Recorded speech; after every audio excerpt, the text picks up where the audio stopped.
युधिष्ठिर ने श्री कृष्ण से पूछा, हे जनार्दन, मुझ पर आपका स्नेह है, अतः कृपा करके बताइए कि कार्तिक के कृष्ण पक्ष में कौन सी एकादशी होती है। भगवान श्री कृष्ण बोले, राजन, कार्तिक के कृष्ण पक्ष में रमा नाम की परम कल्याणमयी एकादशी होती है।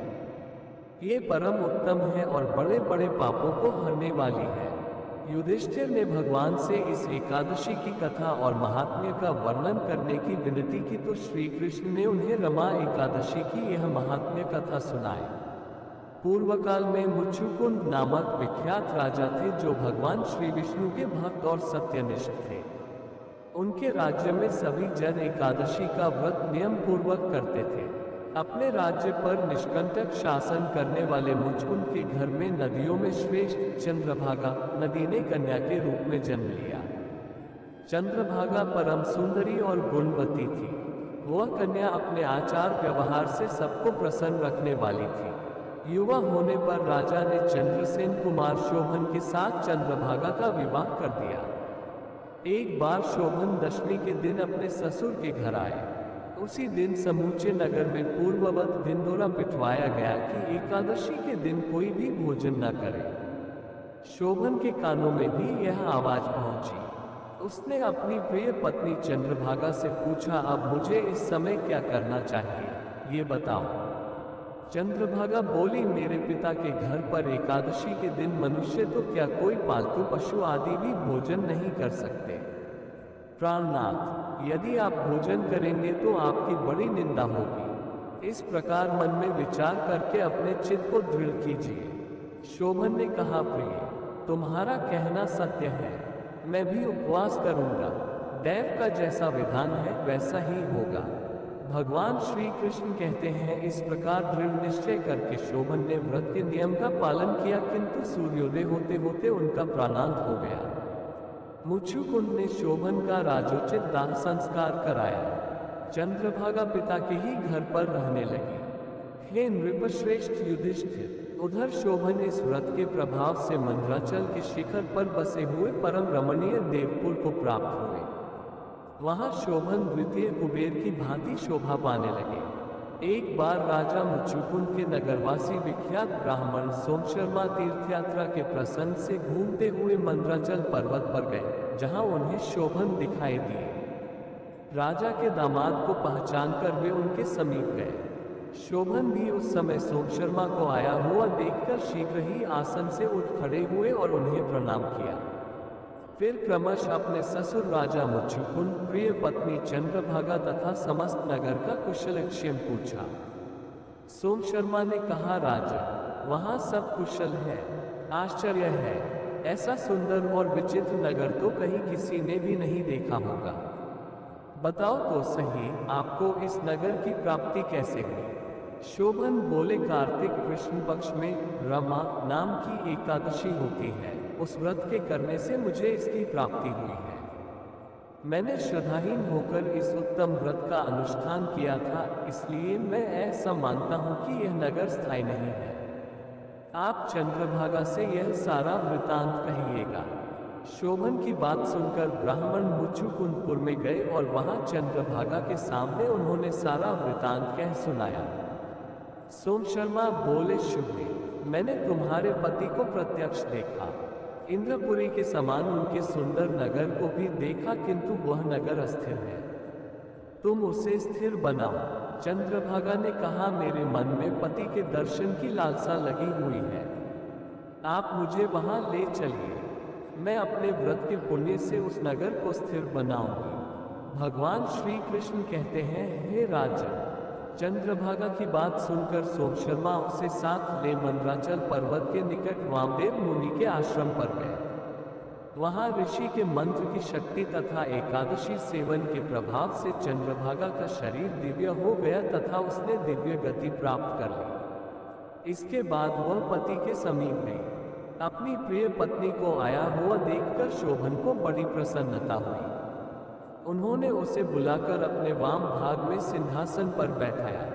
उसके बाद चंद्रभागा ने अपने प्रियतम से कहा, नाथ, जब मैं 8 वर्ष से अधिक उम्र की हो गई तब से लेकर आज तक मेरे द्वारा किए एकादशी व्रत से जो पुण्य संचित हुआ है, उसके प्रभाव से यह नगर कल्प के अंत तक स्थिर रहेगा तथा सब प्रकार के मनोवांछित वैभव से समृद्धिशाली रहेगा। नृपश्रेष्ठ, इस प्रकार रमा व्रत के प्रभाव से चंद्रभागा दिव्य भोग, दिव्य रूप और दिव्य आभरणों से विभूषित हो अपने पति के साथ मंद्राचल के शिखर पर विहार करती है। हे महाराज युधिष्ठिर, मैंने तुम्हारे समक्ष रमा नामक एकादशी के महात्म्य का वर्णन किया है। यह एकादशी चिंतामणि तथा कामधेनु के समान सब मनोरथों को पूर्ण करने वाली है। जो वैष्णवजन एकादशी का व्रत रखते हैं उन्हें व्रत से जुड़े कुछ विशेष नियमों का पालन करना चाहिए। इससे व्रत का पुण्य बढ़ जाता है। हम समय समय पर ये बातें बताते रहते हैं, आप फिर से बताते हैं। एकादशी व्रत करने की इच्छा रखने वाले मनुष्य को दशमी के दिन से कुछ अनिवार्य नियमों का पालन करना चाहिए। इस दिन मांस, प्याज, मसूर की दाल आदि निषेध वस्तुओं का सेवन नहीं करना चाहिए। रात्रि को पूर्ण ब्रह्मचर्य का पालन करना चाहिए तथा भोग विलास से दूर रहकर सात्विक आचरण करना चाहिए। एकादशी के दिन प्रातः लकड़ी का दातुन न करें। नींबू, जामुन या आम के पत्ते लेकर चबा लें और उंगली से कंठ साफ कर लें। वृक्ष से पत्ता तोड़ना भी वर्जित है, अतः वृक्ष से स्वयं गिरे पत्ते सेवन करें। यदि यह संभव न हो तो पानी से 12 बार कुल्ले कर लें। फिर स्नानादि कर मंदिर में जाकर गीता पाठ करें या गीता पाठ का श्रवण करें। प्रभु के सामने इस प्रकार प्रण करना चाहिए कि आज मैं चोर, पाखंडी और दुराचारी मनुष्यों से बात नहीं करूंगा और न ही किसी का दिल दुखाऊंगा। रात्रि को जागरण कीर्तन करूंगा।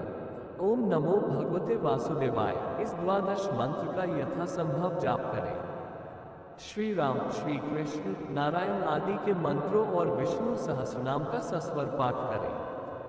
भगवान विष्णु का स्मरण कर प्रार्थना करें कि हे त्रिलोकीनाथ, मेरी लाज आपके हाथ है, अतः मुझे इस प्रण को पूरा करने की शक्ति प्रदान करें। इस दिन यथाशक्ति दान करना चाहिए, किंतु किसी का दिया हुआ अन्न आदि ग्रहण न करें। दशमी के साथ मिली हुई एकादशी वृद्ध मानी जाती है।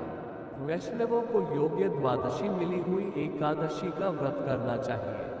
त्रयोदशी आने से पूर्व व्रत का पारण करें। व्रत के दशमी, एकादशी और द्वादशी इन 3 दिनों में कांसे के बर्तन, मांस, प्याज, लहसुन, मसूर, उड़द, चने, कोदो, एक प्रकार का धान, शाक, शहद, तेल और अत्यंबुपान अधिक जल का सेवन न करें। आप इस व्रत को 3 दिन का समझ सकते हैं। पहले दिन यानी दशमी को और तीसरे दिन यानी द्वादशी को दिन में सिर्फ एक बार भोजन करना होता है। भोजन में जौ, गेहूं, मूंग, सेंधा नमक, काली मिर्च, शर्करा और गोघृत आदि का प्रयोग कर सकते हैं। एकादशी को तो व्रत रहता ही है। जो फलाहार करते हैं उन्हें गोभी, गाजर, शलजम, पालक, कुलफा का साग इत्यादि सेवन नहीं करना चाहिए। आम, अंगूर, केला, बादाम, पिस्ता इत्यादि अमृत फलों का सेवन कर सकते हैं। जुआ, निद्रा, पान, पराय निंदा, चुगली, चोरी, हिंसा, मैथुन, क्रोध तथा झूठ, कपटादि अन्य कुकर्मों से नितांत दूर रहना चाहिए। बैल की पीठ पर सवारी न करें। भूलवश किसी निंदक से बात हो जाए तो इस दोष को दूर करने के लिए भगवान सूर्य के दर्शन तथा धूप दीप से श्रीहरि की पूजा कर क्षमा मांग लेनी चाहिए।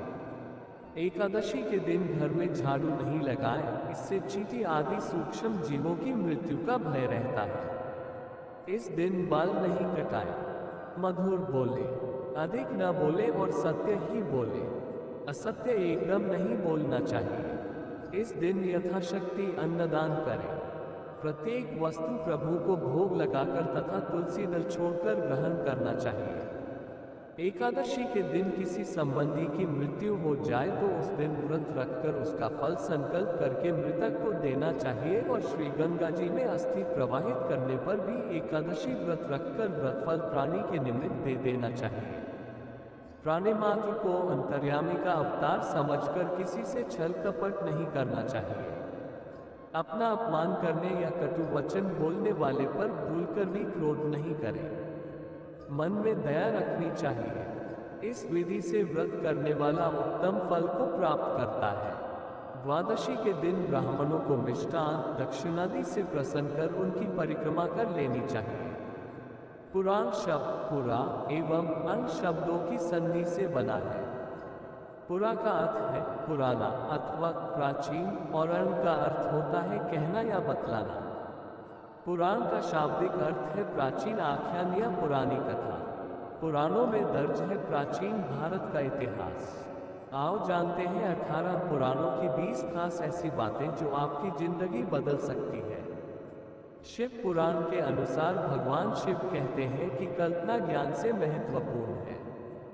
हम जैसी कल्पना और विचार करते हैं वैसे ही हो जाते हैं। सपना भी कल्पना है। शिव ने इस आधार पर ध्यान की 112 विधियों का विकास किया। अतः अच्छी कल्पना करें। जीवित च धन दारा पुत्रा क्षेत्र ग्रहाणी च याति येषा धर्माकृते तब भूवि मानवा। स्कंद पुराण। अर्थात मनुष्य जीवन में धन, स्त्री, पुत्र, घर, धर्म के काम और खेत ये 5 चीजें जिस मनुष्य के पास होती है उसी मनुष्य का जीवन इस धरती पर सफल माना जाता है। गरुड़ पुराण हमें सत्कर्मों के लिए प्रेरित करता है। सत्कर्म और सुमति से ही मृत्यु के बाद सद्गति और मुक्ति मिलती है। मनुष्य के लिए सबसे बड़ा धर्म है सत्य बोलना या सत्य का साथ देना, और सबसे बड़ा अधर्म है असत्य बोलना या असत्य का साथ देना।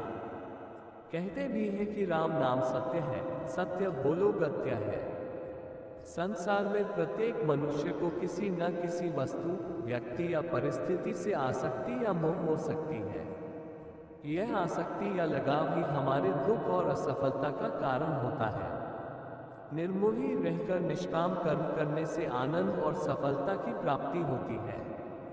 84 लाख योनियों से गुजरने के बाद यह मानव शरीर मिला है, इसे व्यर्थ के कार्य और विचारों में ना गवाएं। यदा देवेषु वेदेषु गोषु विप्रेषु साधुषु धर्मो मयि च विद्वेष सवा आशु विनश्चित। भागवत महापुराण 7 अप्रैल 27। अर्थात जो व्यक्ति देवता, वेद, गौ, ब्राह्मण, साधु और धर्म के कामों के बारे में बुरा सोचता है उसका जल्दी ही नाश हो जाता है। यहाँ स्पष्ट करना जरूरी है कि ब्राह्मण उससे कहते हैं जो कि वैदिक नियमों का पालन करते हुए ब्रह्म ही सत्य है ऐसा मानता और जानता हो। जन्म से कोई ब्राह्मण नहीं होता है। गरुड़ पुराण के अनुसार अपराधी, नशे का व्यापारी, अत्यधिक क्रोधी, निर्दयी व्यक्ति, ब्याजखोर, निंदक व्यक्ति, किन्नर, संक्रामित व्यक्ति और चरित्रहीन महिला से दूर ही रहना चाहिए और इनका अन्न नहीं खाना चाहिए, अन्यथा पाप लगता है। कुसंगत, माता पिता से झगड़ना, सेवा का भाव न रखना, आज का कार्य कल पर टालना, धर्म का पालन का करना, कटु वचन बोलना, बहुत बातूनी होगा, बड़ों का और समाज का अपमान करना, परस्त्रीगमन करना, फिजूल खर्ची, चोरी करना, शराब पीना, मांस खाना, लोगों को भ्रमित करना, तामसिक भोजन करना और बहुत देर तक सोना। ये सब ऐसी बुराइयां हैं जो व्यक्ति का सदा दुखी बनाए रखकर जीवन को नष्ट कर देती है। कर्मयोग से बढ़कर है ज्ञान योग, ज्ञान योग से बढ़कर है भक्ति योग। जो व्यक्ति अपने इष्ट देव की भक्ति में दृढ़ रहता है उसके जीवन में कभी भी किसी भी प्रकार की परेशानी खड़ी नहीं होती है। ये नरा ज्ञानशीलाश्चते यान्ति परमागत्यम पापशीला नरा यान्ति दुखेन यमयातनाम गरुड़ पुराण। अर्थात जो पुरुष ज्ञानशील है वे परमगति को प्राप्त होते हैं। जो प्राणी पापकर्म में प्रवृत्त है वे तो दुख से यमयातना को भोगते हैं। विष्णु पुराण के अनुसार जो व्यक्ति दूसरों के विषय में सोचता है और स्वार्थ से बिल्कुल दूर है वही व्यक्ति कलियुग में सफलता प्राप्त कर सकता है। विष्णु पुराण में कुछ खाद्य पदार्थों को अत्यधिक शुभ और पवित्र माना गया है जिसे बेचना अत्यधिक अशुभ माना गया है। इसमें सरसों का तेल, घी आदि। पुराणों अनुसार कलिकाल में श्री कृष्ण और राम की भक्ति ही तारने वाली मानी गई है। जो श्री कृष्ण या श्री राम की शरण में है वह सभी प्रकार से सुरक्षित है। चिंता करने से आयु का नाश होता है और प्रभु की भक्ति करने से आयु वृद्धि होती है। अशांत को सुख कैसे हो सकता है? सुखी रहने के लिए शांति बहुत जरूरी है।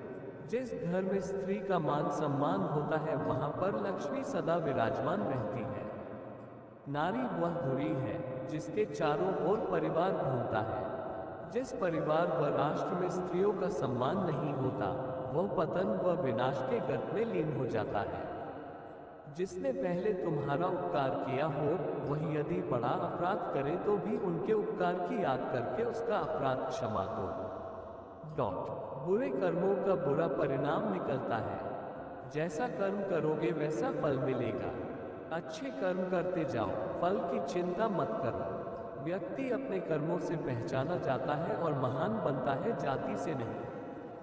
दो प्रकार के व्यक्ति संसार में स्वर्ग के भी ऊपर स्थिति होते हैं। एक तो जो शक्तिशाली होकर क्षमा करता है और दूसरा जो दरिद्र होकर भी कुछ दान करता रहता है।